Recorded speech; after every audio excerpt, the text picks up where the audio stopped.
శివుడు శ్మశానవాసి, శివుడు శ్మశానవాసి అని నోటికొచ్చినట్టు వదలుతున్నావు. శివుడి యొక్క శక్తి ఏంటో తెలుసా నీకు? ఏమి తెలిసని శివుడి గురించి మాట్లాడుతున్నావు? అంతటి మహాత్ముడు కాబట్టి ఆ మహాత్మ సరోజ లేశములన్ సమ్మతి దల్పరే మస్తకంబులన్ నవ్వక్పతి ముఖ్యులు. నీ తండ్రి బ్రహ్మగారని ఆయన లేవకపోతే చాలా సంతోషించావే. నీ తండ్రి అయిన చతుర్ముఖ బ్రహ్మ నీ అల్లుడని నువ్వు అనుకుంటున్న పరమశివుడి యొక్క పాదములను ప్రతిరోజు అరిచేతితో తడిమి ఆయన పాదముల యొక్క అడుగున పట్టుకున్న ధూళి కణములను తన 4 శిరస్సుల మీద 4 కిరీటాల మీద చల్లుకుని సృష్టి చేస్తున్నాడు. నీ తండ్రి లేవకపోతే నా తండ్రి కాబట్టి లేవక్కర్లేదన్నావు. నీ తండ్రే కిరీటాల మీద చల్లుకుంటున్నాడు. శివుడెవరో నీకు తెలీదా? తెలియకుండానే ఇలా ప్రవర్తిస్తున్నావా? ఓహో, యజ్ఞం చేస్తున్నాను, యాగం చేస్తున్నాను, ఫలితాలు వస్తాయని చెప్తున్నావే. ఎవడి కోసం ఈ యజ్ఞాలు, ఎవడి కోసం ఈ యాగాలు?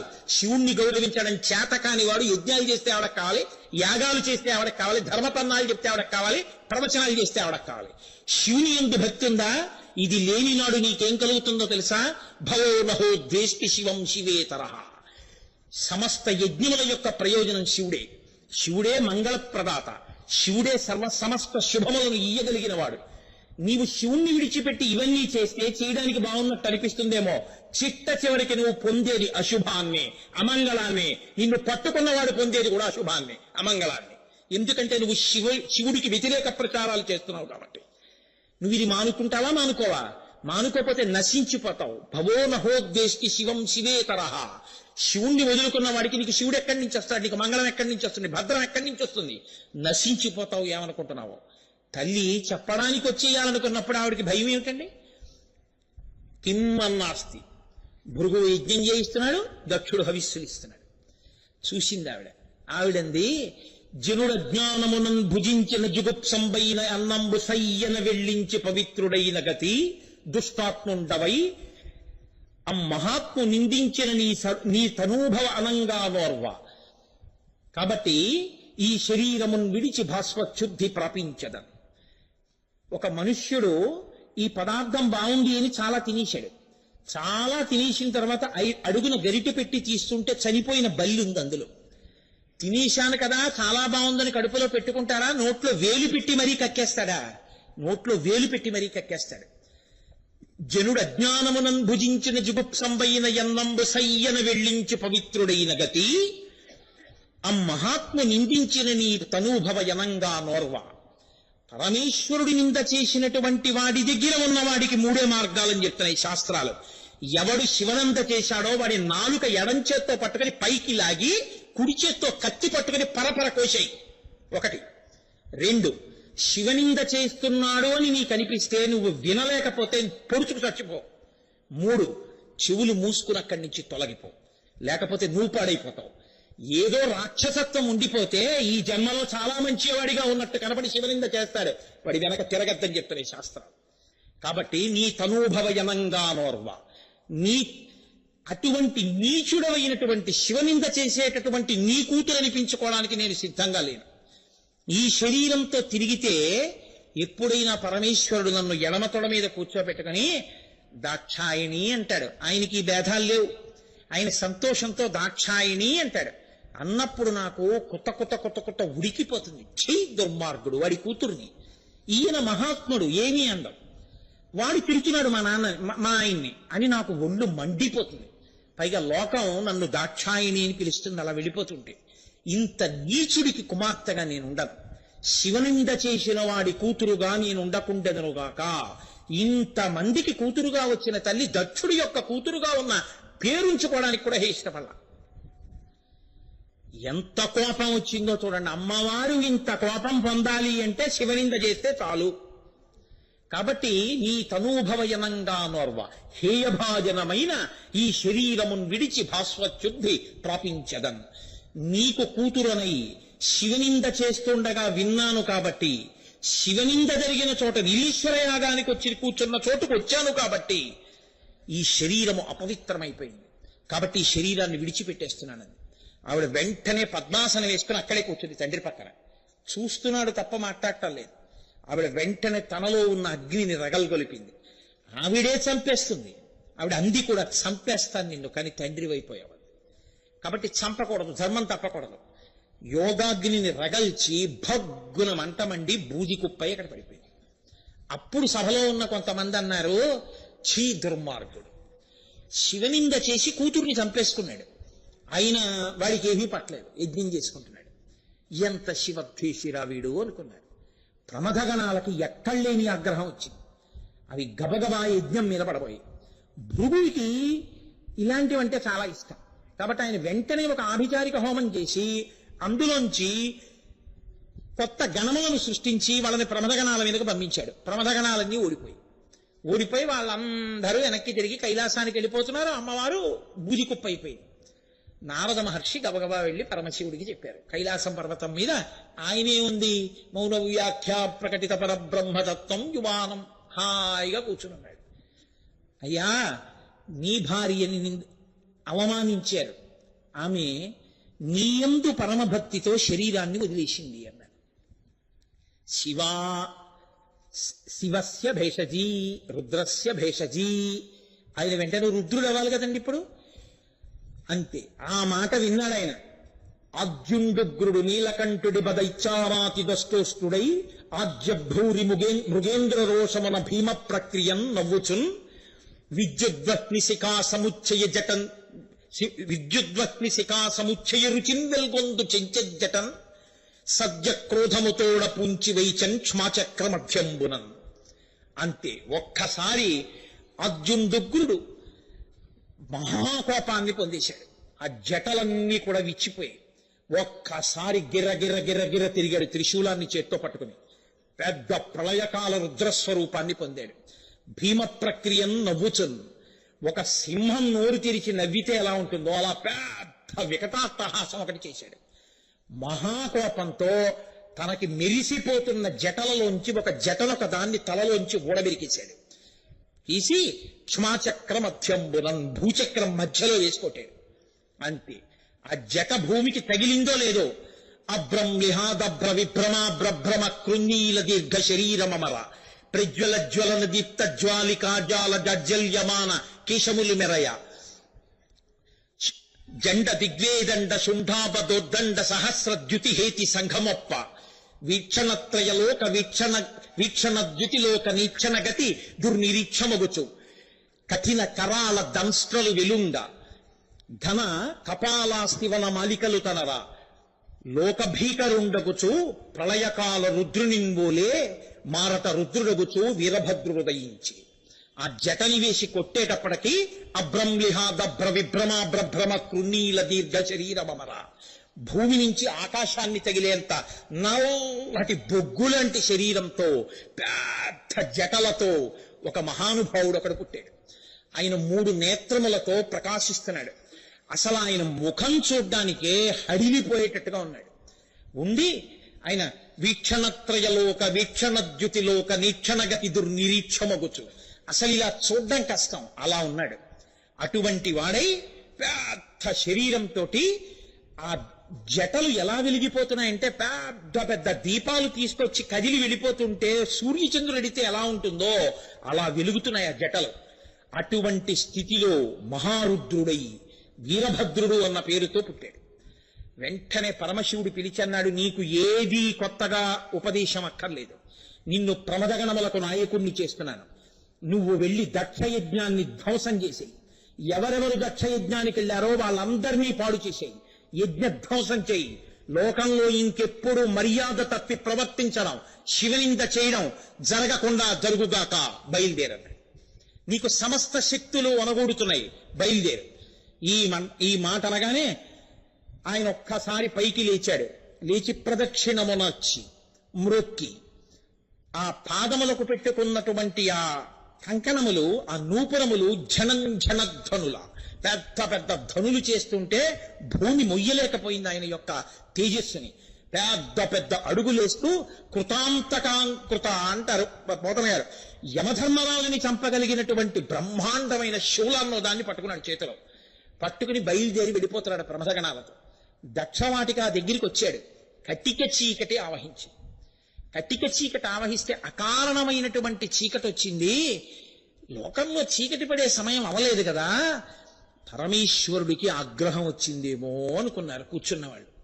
అనుకుని మనకేంలే కొట్టుకుంటే వాళ్ళిద్దరూ కొట్టుకుంటారు అనుకున్నాం, వచ్చినందుకు మన్నీ కొడతారేమో ఇప్పుడు అనుకున్నాడు. అనుకుని వాళ్ళన్నారు, అవును కొట్టకుండా ఎందుకుంటాడు, అభవు చంద్రశేఖరు అట్టి దేవుని త్రిపుర సంహారకుని రోషింపచేసిన పద్మగర్భనకునైనా కలుగునే మంగళములు. మహానుభావుడు చంద్రశేఖరుడు, త్రిపురాంతకుడు, త్రయంబకుడు, సదాశివుడు, పరమేశ్వరుడు. అటువంటి వాడి పట్ల మనకి కోపమేమిటి, నిరీశ్వర యాగాలేమిటి, శివనింద చేయడమేమిటి, ఆయన శ్మశానవాసి అని ప్రచారాలేమిటి? ఊరుకుంటాడా? ఊరుకున్నాళ్ళు ఊరుకున్నాడు. అమ్మవారు ఆయన్ని రుద్రుణ్ణి చేసింది, అదిగో బయలుదేరి వస్తున్నాడు. అదే చీకటి, అదిగో ధూళంతా రేగిపోతోంది. మహానుభావుడు ఏ రూపంలో వస్తున్నాడో ఏమిటో అనుకున్నారు. దుర్నిరీచ్ఛమగుచు చూడలేకపోయారు. ఆయన లోపలికి వచ్చాడు వీరభద్రుడు. వస్తూనే సామాన్యమైన యజ్ఞధ్వంసం కాదండి. అక్కడ పూష అనబడేటటువంటి పేరుతో ఒక సూర్యుడు ఉన్నాడు. ఆయన నవ్వాడు ఒకానొకప్పుడు పరమశివుని నింద చేస్తుంటే. అందుకని వెంటనే చండీశ్వరుడు ధనస్సు తీసి కొట్టాడు మూతి మీద. ఒకప్పుడు శివనంద జరిగితే నవ్విన వాడివి నువ్వేనా అని అడిగాడు. అడిగి కొట్టాడు. కొట్ట 32 పళ్ళు రాలిపోయి. పూషదంతభిదవ్యగ్రో, అప్పుడు పడిపోయి సూర్యుడికి పళ్ళు, ఆ పూష అన్న సూర్యుడికి. అక్కడే కూర్చునున్నాడు భగనేత్రభిదవ్యక్తో, భగుడన్న వాడు. అంతే, నువ్వేనా పరమశివుణ్ణి నింద చేసుకుంటే ఇలా ఇలా అన్నవాడివి అని 2 గుడ్లు పీకేశాడు నందీశ్వరుడు. ఆయన అంధుడైపోయాడు. దేవతలందరినీ కొట్టించోట కొట్టకుండా కొట్టారు. ఒక్క దేవత దక్షయజ్ఞం తర్వాత లేచి నడిచిన వాడు లేడు. అందరికీ ఆర్థోపెడిక్స్ డాక్టర్ కావాలి. అలా విరిగిపోయే ఎముకలన్నీ. యజ్ఞంలో ఉన్నటువంటి యజ్ఞాధిష్టాన దేవత జింక రూపాన్ని పొంది పారిపోయింది. అందుకే దక్షవాటికలో ఇప్పటికీ చెప్తారు, దక్షారామంలో యజ్ఞం లేడి రూపాన్ని ధరించి పారిపోయింది ఇక్కడే అని చెప్తారు గర్వంగా. ఆయన వచ్చినప్పుడు వీరభద్రుడు కనపడ్డ వాళ్ళందరినీ కొట్టాడు. భృగువు అక్కడ కూర్చుని బ్రహ్మస్థానంలో కూర్చున్నాడు. ఆ భృగువు మీసాలు పట్టి పీకిశాడు, గడ్డాలు పట్టి లాగేశాడు. నెత్తురు కారిపోతూ మూతి పెదవులు ఏకమైపోయి చేతులతో ఆ నోరు పట్టుకుని పారిపోయాడు పక్కకి. దక్ష ప్రజాపతిని కింద పారేశాడు. ప్రమదగణాలు వెళ్లి ఆ యజ్ఞవాటికలో అగ్నిహోత్రంలో మూత్ర విసర్జన చేసేసాయి. యజ్ఞం అపవిత్రమైపోయింది. దక్షుడి మీద కూర్చుని ఆ పట్టిసంతో, శూలంతో, కత్తులతో ఒళ్ళంతా పొడిచాడు. అయినా చావలేదు దక్షుడు. ఆయన శరీరం మంత్రపూరితమైంది. ఇలా కాదని గుండెల మీద కూర్చుని ఆ మెడని గిర్ర గిర్ర గిర్ర గిర్ర గిర్ర గిర్ర తిప్పి దాన్ని శరీరం నుంచి ఊడదీసేశాడు. ఎంత హాహాకారాలు జరిగాయో తెలుసా అండి. ఊడదీసి వెలుగుతున్న అగ్నిహోత్రంలో పడేసి కాల్చేశాడు. దిక్కుమాల యజ్ఞాలు చేస్తావురా శివ వ్యతిరేకంగా? కాలిపోయింది తల. ఆ శరీరాన్ని కళేబరాన్ని అలా వదిలేశాడు. తలలేని కళేబరం శివనింద చేస్తే ఏమవుతుందో తెలియడానికి గుర్తుగా యజ్ఞవాటిలో పడి ఉండాలన్నాడు. అలా పడుంది. ఇప్పుడు తాను కైలాసానికి వెళ్ళిపోయాడు ప్రమథగణాలని తీసుకుని. ఇప్పుడు ఈ కాళ్ళు విరిగిపోయిన వాళ్ళు, చేతులు విరిగిపోయిన వాళ్ళు, వేళ్లు విరిగిపోయిన వాళ్ళు, వీళ్ళందరూ బ్రహ్మగారి దగ్గరికి వెళ్ళారు. అప్పటి వరకు యజ్ఞవాటి, ఆ క్షణంలో శ్మశాన వాటిక. అలా అయిపోయింది. అందరూ వెళ్ళి బ్రహ్మగారి కాళ్ళ మీద పడి, అయ్యా బుద్ధి గడ్డి తిని నిరీశ్వర యాగానికి వెళ్ళాం, ఇదిగో ఈ పరిస్థితి వచ్చింది. పరమేశ్వరుడి యొక్క అనుగ్రహం కలిగితే తప్ప లోకాలు మళ్ళీ నిలబడవు. ఆయన ఇలాగే కోపంతో నిలబడ్డాడా, అన్ని లోకాల్ని లయం చేసేస్తాడు తనలోకి. కాబట్టి మనం వెంటనే శివానుగ్రహం పొందాలన్నారు. అంటే బ్రహ్మగారు అన్నారు, మీకు తెలిసిన్నది ఇదే, ఇందుకే శివుడి ఆగ్రహానికి గురయ్యారు. శివుడి ఆగ్రహం ఎప్పుడూ ఉండి బాధ పెట్టేది కాదు. ఎవడు తప్పు చేశాడో వాణ్ణి మాత్రమే శిక్షిస్తాడు. వాడు కూడా వెళ్ళి అక్కడ ఒక్కసారి ప్రార్థన చేస్తే వాణ్ణి కూడా క్షమించేస్తాడు ఆయన. అంతటి ఉదారుడు. ఈ పాటికి కోపం విడిచి ప్రసన్నమూర్తిగా కూర్చుని ఉంటాడు. రండి నేను వస్తాను, క్షమార్పణ చెప్దామని తీసుకెళ్ళాడు. అందరూ వెళ్ళేటప్పటికే కైలాస పర్వతం మీద 100 యోజనముల వెడల్పు కలిగినటువంటి ఒక పెద్ద మర్రి చెట్టు కింద కూర్చుని ఉన్నాడు. కూర్చుని దక్షిణామూర్తిగా ఎడంకాలెత్తి కుడి తొడ మీద వేసుకుని ఈ చెయ్యి ఇలా పెట్టుకుని జపమాల పెట్టుకుని హాయిగా తనలో తాను రమిస్తున్నాడు. ఈశుడే ఇంత కోపడ్డాడు అన్నట్టుగా అయిపోయాడు. ఇప్పుడు వెళ్ళి అందరూ కాళ్ళ మీద పడ్డారు. ఆయన అన్నాడు, మీకు బుద్ధి చెప్పడానికి ఒక ప్రయత్నం చేశాను, ఇంకెప్పుడు ఇలాంటి తప్పు పనులు చేయకండి, మీ అందరూ స్వస్థత పొందెదరుగాక అనుగ్రహించాడు. అనుగ్రహాన్ని పొందాడు. దర్భరూపంలో చూస్తుంటావు, భవుణ్ణి అనుగ్రహించాడు. పూష యజమానుల రూపంలో నువ్వు పిండి పదార్థాలని తింటుంటావు, అందుకే పాయస నివేదన చేస్తూ ఉంటారు. కాబట్టి నీకు ఇక నుంచి యజమానుల దంతములు నీ దంతములు అవుతాయి. కాబట్టి నీకు ఇబ్బంది లేదు. దక్ష ప్రజాపతి యొక్క జీవుడిచ్చి కాళ్ళ మీద పడ్డాడు. కాళ్ళ మీద పడి, అయ్యా కూతురు భర్త అల్లుడు అని ఉద్రేకాన్ని పొంది అక్కర్లేని అనుబంధాలన్నీ పెట్టుకుని మీ యొక్క వైభవాన్ని కించపరిచి నా ఇష్టం వచ్చినట్టు ప్రవర్తించాను. నా దోషం ఎన్ని జన్మలు ఎత్తితే పోతుంది, నేను చేసిన పాపం. కాబట్టి నన్ను అనుగ్రహించి, మీరు తప్ప నాకెవరు రక్షకులు, మీరు నన్ను దండించడం కూడా నాకు బుద్ధి రావడానికి, మీ తత్వం ఏమిటో మీరేమిటో నాకు అర్థమైంది, నన్ను మీరే రక్షించాలని కాళ్ళ మీద పడ్డాడు. కాళ్ళ మీద పడితే పరమేశ్వరుడు అన్నాడు, నిన్ను అనుగ్రహించాను. నీవు ఇక నుంచి తల అగ్నిహోత్రంలో కాలిపోయింది కాబట్టి గొర్రె తలతో ఉంటావు. ఒక గొర్రె తల నీకు అమరుస్తాడు వీరభద్రుడు. దానితో ప్రాణాన్ని పొంది ఏ యజ్ఞాన్ని ఆపు చేశావో అది అసంపూర్తిగా ఆపితే పాపం వస్తుంది. కాబట్టి ఆ యజ్ఞాన్ని పూర్తి చేసుకో. నాకు బుద్ధొచ్చింది పరమేశ్వర, నీకు హవిస్సు సమర్పిస్తూ యజ్ఞం చేసుకుంటానని దేవతలందరూ దక్ష ప్రజాపతితో కలిసి వెళ్ళిపోయారు. కాబట్టి ఇంతకీ పరమేశ్వరుడికి తన నామములలో దక్షాధ్వర హరోహర, దక్షయజ్ఞమును ధ్వంసము చేసిన వాడు అన్న మాట అందుకొచ్చింది. చిత్రం ఏమిటో తెలుసా అండి? శివా రుద్రస్య భేషజీ, ఆవిడే ఆయన కోపం మళ్ళీ చల్లారుస్తుంది. హాలాహల భక్షణం చేసేటప్పుడు లోకాలకన్నిటికీ ఉపద్రవం వచ్చింది, హాలాహలం వచ్చింది. ఏ తల్లి తినమంది పరమేశ్వరుణ్ణి?